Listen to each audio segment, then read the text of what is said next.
The first sign that something was wrong wasn't what he said. It was how he sat.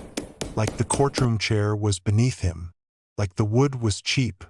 Like the entire proceeding was an interruption to a life far too important to be here.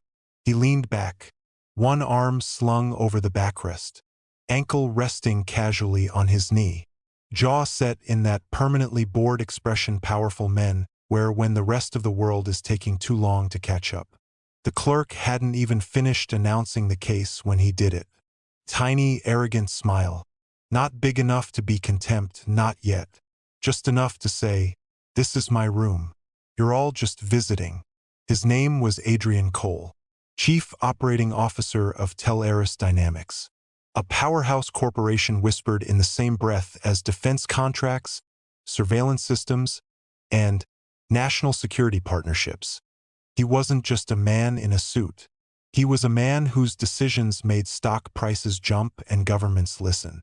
In interviews, journalists called him a titan. In the courtroom of Judge Joseph Wapner, the narrator would later say, he was just a defendant. But on that first morning, Adrian hadn't learned that lesson yet. He was still convinced that the titles on his business card mattered more than the name on the plate of the bench. He was about to be proven wrong, brutally, publicly, and in a way that would be replayed millions of times. Frame by frame, word by word. Adrian Cole was the sort of executive you'd expect to see on a magazine cover, not under cross-examination. Tall, lean, early 50s. His salt and pepper hair was cut short, styled with the effortless precision only very expensive salons get right. His skin was clear, his jaw square, his posture immaculate, shoulders back, chest open, as if he'd read too many books about power body language and turned those pages into muscle memory. He wore a charcoal suit so well cut it looked like a second skin. The fabric clung just enough to hint at a personal trainer and a private gym. His tie was muted, his shirt bright and crisp. On his wrist, a watch, sleek, black, understated, that quietly screamed 6 figures. There was no flash, only quality. He was the kind of man who knew his price and assumed the world did too. His eyes were cold, sharp, not the eyes of a curious man, the eyes of a hunter. They swept across the courtroom and cataloged everything. The jury, ordinary people in ordinary clothes, one a nurse, one a mechanic, one a teacher. They were used to long shifts, tight budgets, and systems that ground them down. He wasn't. He didn't try to see things from their perspective. He measured them, assessed what might make them bend. The plaintiff's table. A mid-level engineer named Mark Donnelly, late 30s, nerves in his shoulders, eyes ringed with sleeplessness. Beside him, his attorney organized a stack of documents that looked painfully thin compared to the binders on Adrian's table. Fans of justice would call this a David and Goliath scene. Adrian would have called it a cost of doing business. Finally, his gaze settled on the bench. Judge Joseph Wapner, black robe, gray hair, expression neutral, eyes awake. Adrian's lips twitched, just a fraction. He saw an old man. Old men retired. Old men softened. Old men wanted to be shown respect, given compliments, treated gently. He'd done this before. Legislative hearings, regulatory investigations, closed-door reviews. They always ended with him walking out, shaking hands, agreeing to consider changes. He'd already decided this would be the same. What he hadn't accounted for was one thing: Wapner's complete, unwavering indifference to who he was. The case, at its core, wasn't about contracts or classified documents. Not yet. It was about something simpler, something more dangerous to men like Adrian. Accountability. Teleris Dynamics had contracts with government agencies. They built surveillance networks, guided weapon systems, and information solutions that most citizens would never hear about. The company publicly championed safety and responsibility. But inside the corporate walls, whispers had grown louder over the years. Corners cut, protocols ignored, warnings buried. Mark Donnelly was a systems engineer. His job was to ensure that one particular piece of software, used to guide unmanned aerial vehicles, hit targets accurately and avoided collateral damage. He was a man who believed in math, in code, in correctness. He was not naive. He knew what his software was used for. He also knew there were rules, safeguards, requirements, things that had to be perfect. Because if they weren't, mistakes didn't mean glitches. They meant lives. He had tested a new update.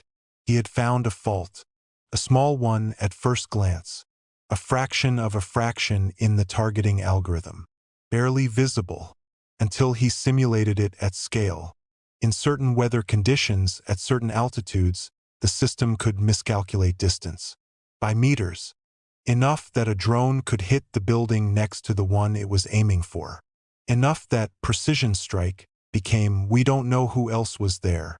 He flagged it. He sent the report up the chain. He expected an emergency meeting. He got an emailed reply, short, from Adrian's office. It acknowledged receipt. It used the words "we'll evaluate." Then nothing. Weeks later, he heard rumors. The contract went ahead.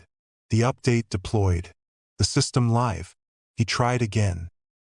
He was told politely that the matter had been reviewed, that the risk was within parameters, that his concern, while appreciated, was noted and closed.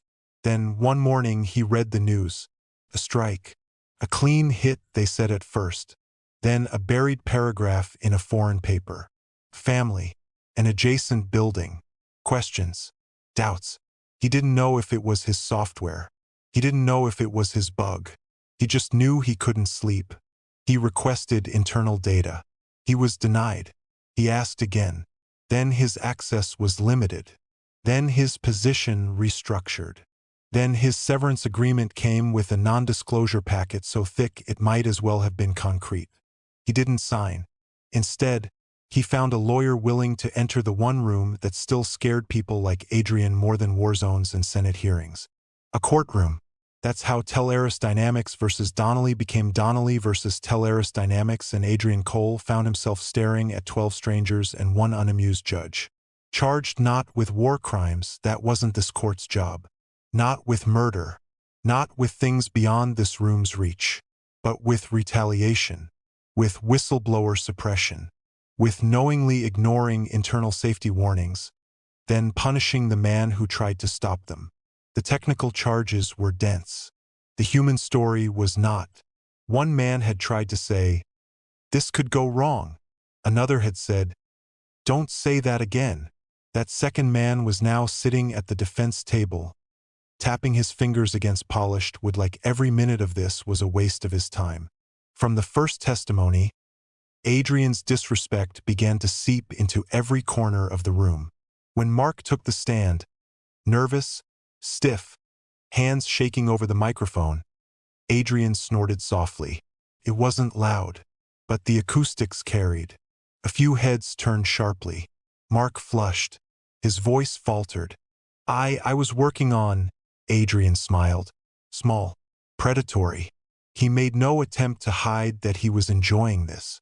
Watching this man, whose reports he dismissed with a flick of his finger, now struggle in public.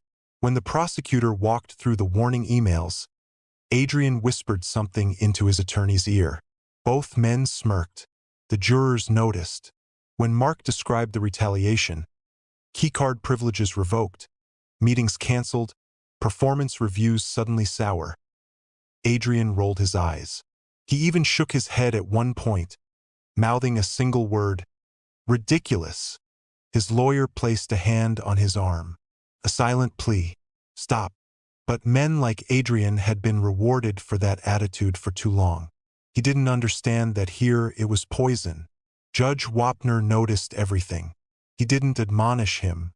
Not yet. He let the gestures stack up. One layer of contempt over another. Because sometimes you don't interrupt arrogance. You let it speak. You let it dig. Then you show everyone the depth. At one point, when Mark described lying awake wondering if his code had killed a family, His voice cracked. He glanced at the judge, ashamed of his own emotion. Adrian laughed. Not full-throated, not loud, just a short, sharp exhale of disbelief. "Come on," he muttered, forgetting or not caring that the microphones were still live. The sound punched through the room. It hit the jury like a slap. One of them, a middle-aged woman in a nurse's uniform, stiffened visibly. Her jaw clenched. Her eyes snapped to Adrian. Someone in the gallery let out a low, disbelieving sound. It wasn't outrage yet. Not fully. It was something quieter. Recognition. Here he was, the man behind the glass walls, reacting the way they always suspected men like him did, when cameras weren't watching. Not with remorse. Not with doubt. With mockery. The prosecutor shifted, turning his body so the jury could see his face clearly. He didn't address Adrian's laugh.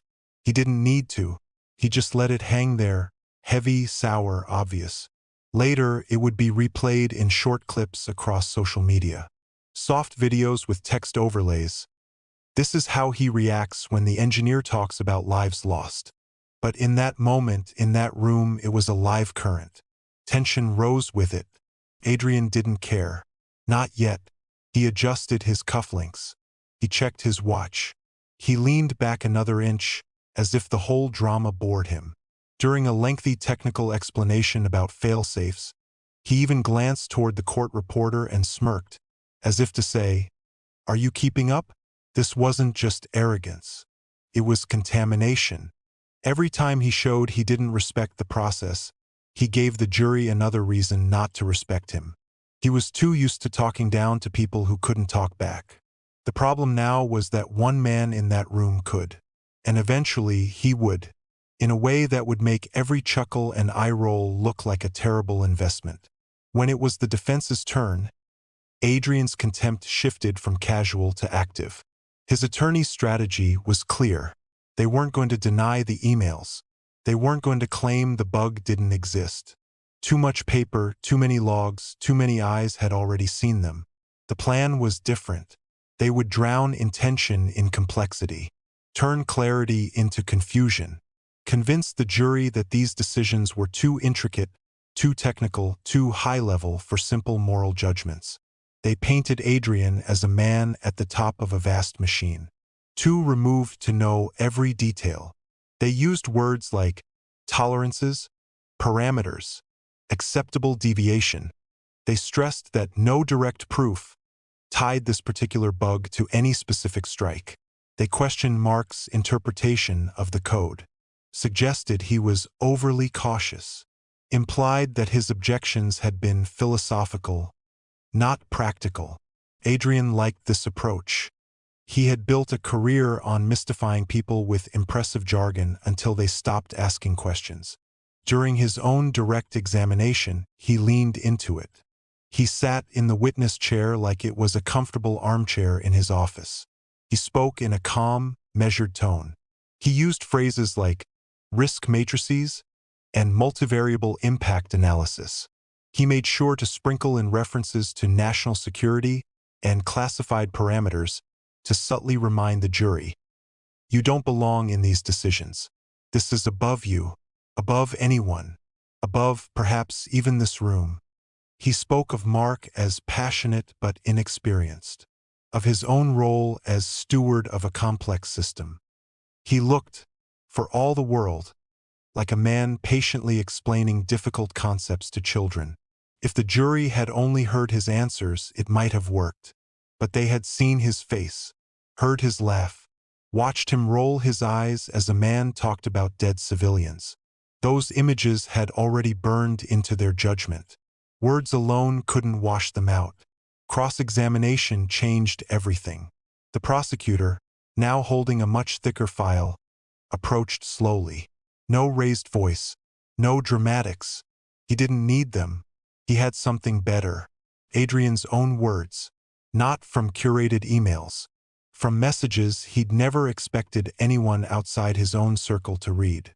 He laid down a printed slide from a Tel Aris internal presentation. The title read, Managing internal noise. Beneath it, bullet points. One line stood out in bold. Flag and isolate over-ethical elements before they slow operations. The prosecutor let it sit on the screen for a moment. The ceiling lights washed the text in a flat glow. The jury leaned forward. Adrian followed their eyes. Then he smirked. "I see this is being taken completely out of context," he said smoothly. The prosecutor didn't argue. "Did you approve this slide?" he asked simply. "Yes," Adrian replied, "as part of a broader discussion. Just yes or no." The prosecutor cut in, glancing briefly at the bench. "Mr. Cole," Judge Wapner said, "answer the questions asked. You will have a chance to explain if necessary." Adrian's jaw twitched. He didn't like being fenced in by single-word answers. It made him feel contained. He wasn't used to it. "Yes," he repeated, forced. "Thank you," the prosecutor said, almost pleasantly.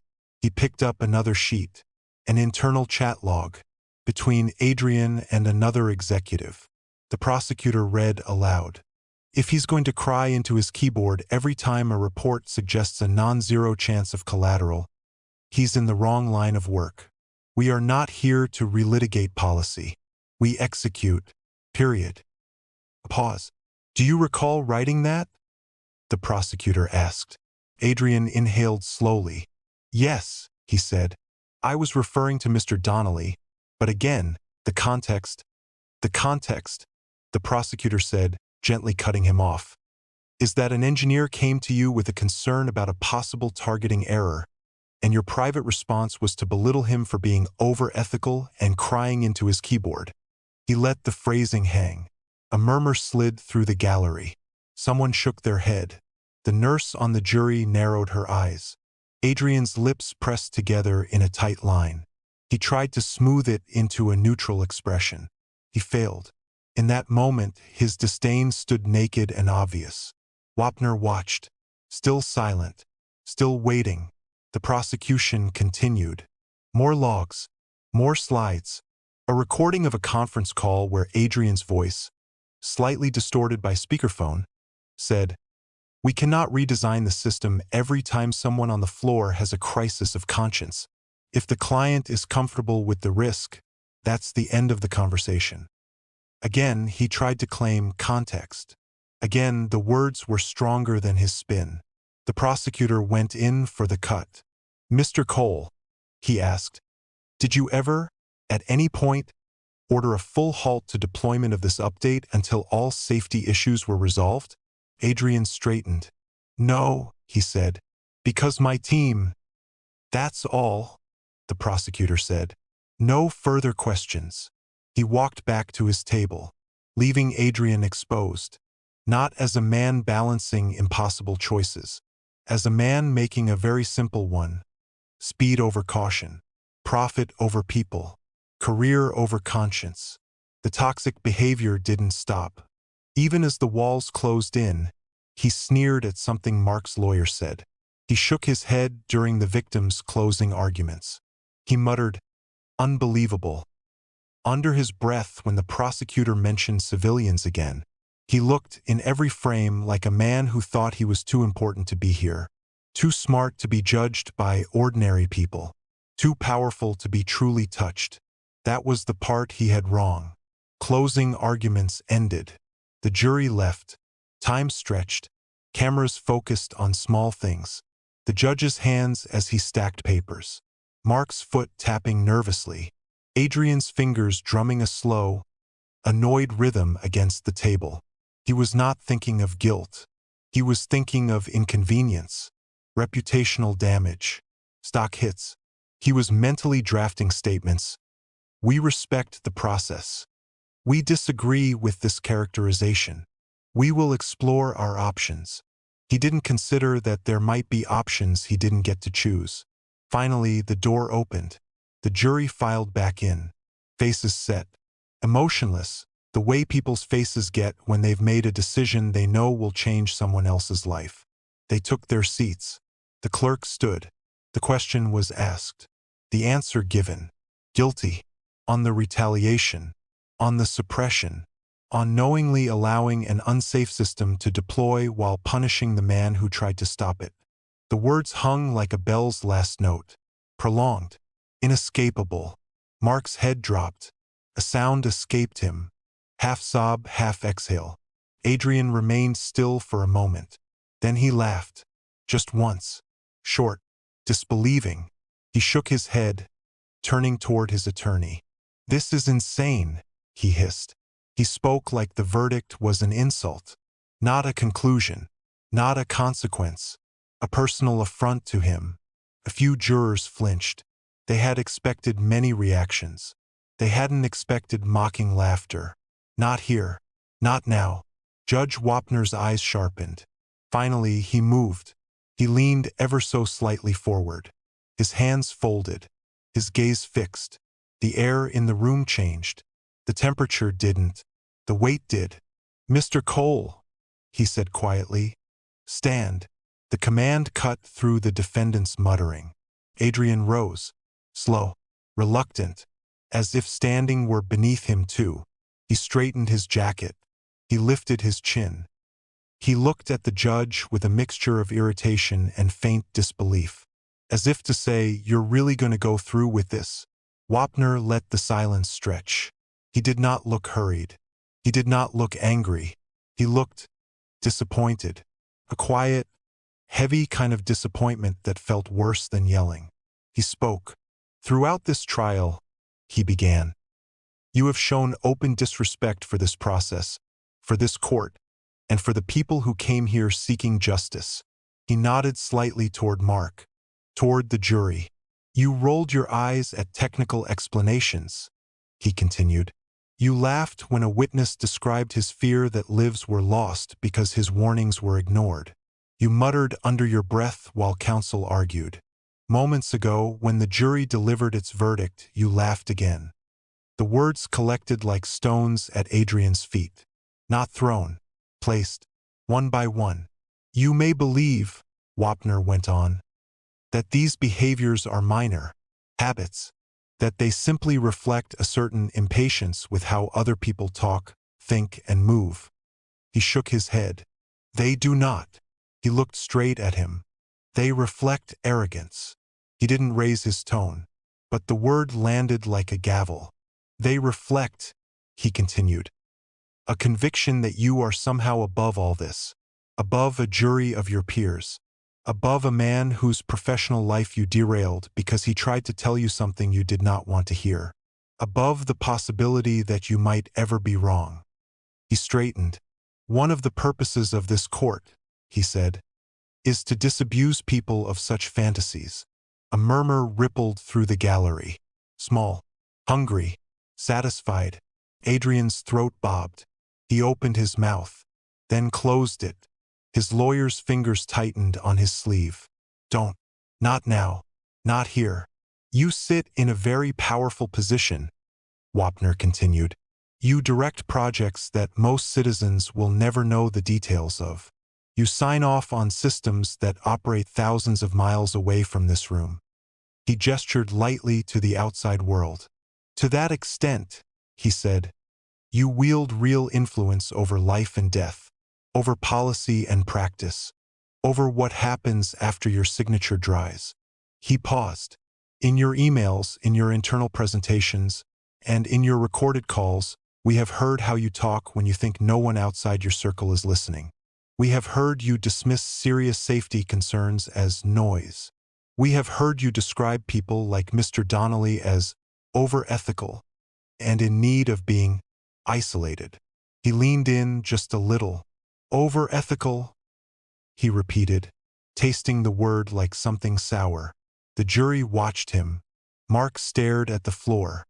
Adrian's eyes hardened. "You treated ethics," Wapner said, "as a flaw, something to be managed, contained, pushed out of the way so the machine could keep running." He shook his head slowly. "In this courtroom," he said, "ethics are not noise. They are the foundation." The line sank in, slow and deep. The nurse on the jury swallowed.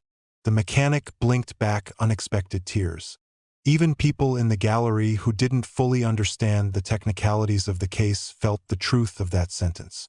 You may think, Wapner went on, that because no one can point to one specific incident and say with absolute certainty, this exact tragedy was caused exactly by this exact line of code that you refused to halt, that you are somehow insulated from responsibility. He lifted a document. Let me clarify something, he said. You were not charged with the foreign deaths that may have resulted from your choices. That is not within the scope of this case. You were charged with what is ignoring a credible, documented safety warning and then retaliating against the man who tried to bring it to you. He set the paper down.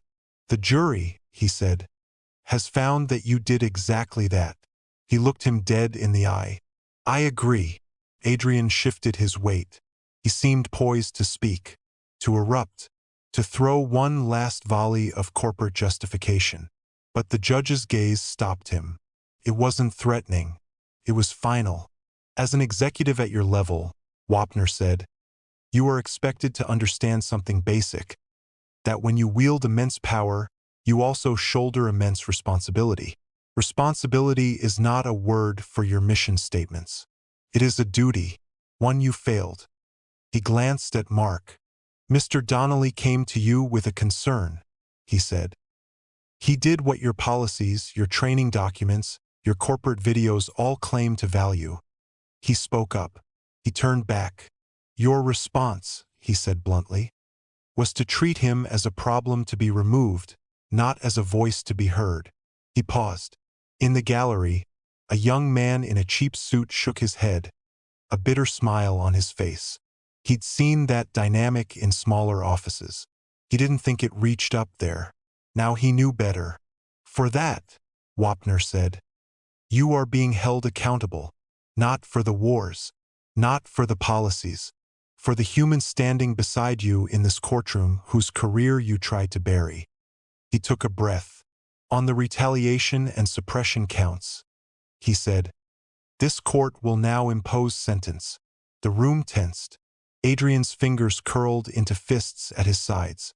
He had not truly believed, even now, that this would touch him. Not in a meaningful way. Maybe a fine. Maybe a reprimand. A mark on a record no one who mattered would see. He was about to be corrected. In determining an appropriate sentence, Judge Wapner said, I have considered several factors. He ticked them off. The seriousness of your conduct, the chilling effect it undoubtedly had, and would continue to have, on others within your organization who might otherwise come forward. Your complete lack of remorse, your overt disrespect for this process. He glanced significantly at him. The law allows for a range of penalties in cases such as this, he continued. At the lower end are fines and injunctive relief. At the higher end is incarceration. He let the word float. Incarceration. It clashed oddly with the polished image standing in front of him. Adrian swallowed. You, Wapner said, argued during this trial through counsel that harsh punishment might discourage bold decision-making at high levels, that executives must be free to make difficult calls without fear of being second-guessed in court. He shook his head. That argument might carry weight if the decisions in question were made after careful, good-faith consideration of all available safety data, and in full partnership with those charged with identifying risks, he said. He let the other shoe drop. But that is not what happened here. He fixed him with a gaze that felt like being pinned. What happened, he said, was ego, pure and simple. You did not want to be told you were wrong. You did not want a voice from below to slow your timetable. You did not want ethics to get in the way of your metrics. He leaned forward. The only thing being discouraged by your sentence today, he said, is that kind of arrogance. The words landed with a strange, electric satisfaction, like a wire finally grounding. In light of all this, he continued, this court imposes the following. You are fined a substantial monetary penalty personally, not through your corporation. You are ordered to compensate Mr. Donnelly for the full extent of his lost wages and damages. with additional sum for emotional distress. He paused. But financial consequences are not enough here. His next words were measured. You are hereby sentenced, he said, to a custodial term of incarceration. He named the duration. It wasn't decades. This wasn't a murder conviction. But it was real-time. Jail. For a man who'd flown private jets to conferences to lecture others on leadership. The gallery reacted. A low rustle. Eyes widened. The nurse on the jury, now dismissed, put a hand to her chest in the back row, exhaling a breath she didn't realize she'd been holding. Adrian startled. It was visible. A tiny, involuntary jerk in his shoulders. What? He blurted, sarcasm cracking under the strain. You've got to be... His lawyer grabbed his sleeve. Stop, he whispered. Judge Wapner's gaze hardened. Mr. Cole, he said, tone dropping colder. You will not turn this courtroom into another boardroom debate. You had your chance to speak. You used it to belittle. You used it to evade. Now you will listen. Adrian's mouth snapped shut. For once, maybe for the first time in years, he was in a place where his voice didn't change the outcome, only revealed who he was. You are also, Wapner continued, barred, for the duration of your supervision period following release, from serving in any capacity where you have direct authority over whistleblower reports or safety compliance functions. He paused. In plain language, he said, you will not be the person deciding what happens to the next Mark Donnelly. He glanced sidelong at him. Based on what we've seen, he added, that is in everyone's best interest. A small, bitter laugh broke from someone in the audience, quickly stifled, but it was there, a crack in the usual solemnity, born not of disrespect for the court, of relief, of vindication. As for your disrespect, the judge said, returning to the core of it, let me make something clear. He sat back. In your world, Mr. Cole, you are used to having the last word. You are used to speaking and watching entire rooms adjust their posture to your tone. You are used to people laughing at your jokes, agreeing with your assessments, absorbing your insults because you sign their paychecks. He let that picture sit. This is not your world, he said. This is mine. The statement, delivered without flourish, sounded less like an ego battle and more like a reminder of jurisdiction. Here, he continued, you do not intimidate. You do not condescend. You do not decide whose voice matters. In this room, the man whose career you tried to destroy because he wouldn't be quiet mattered. He nodded toward Mark. And you, he finished, answer for that. He turned slightly. Bailiff. The single word changed everything. The uniformed officer stepped forward. Metal glinted at his belt. Handcuffs. Adrian's eyes fell on them. For a second, his face twisted. Not in embarrassment, in disbelief.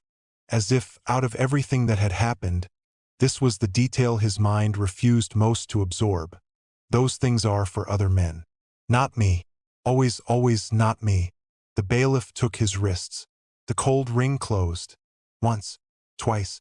The click echoed. Not loud, but everyone heard it. Everyone felt it.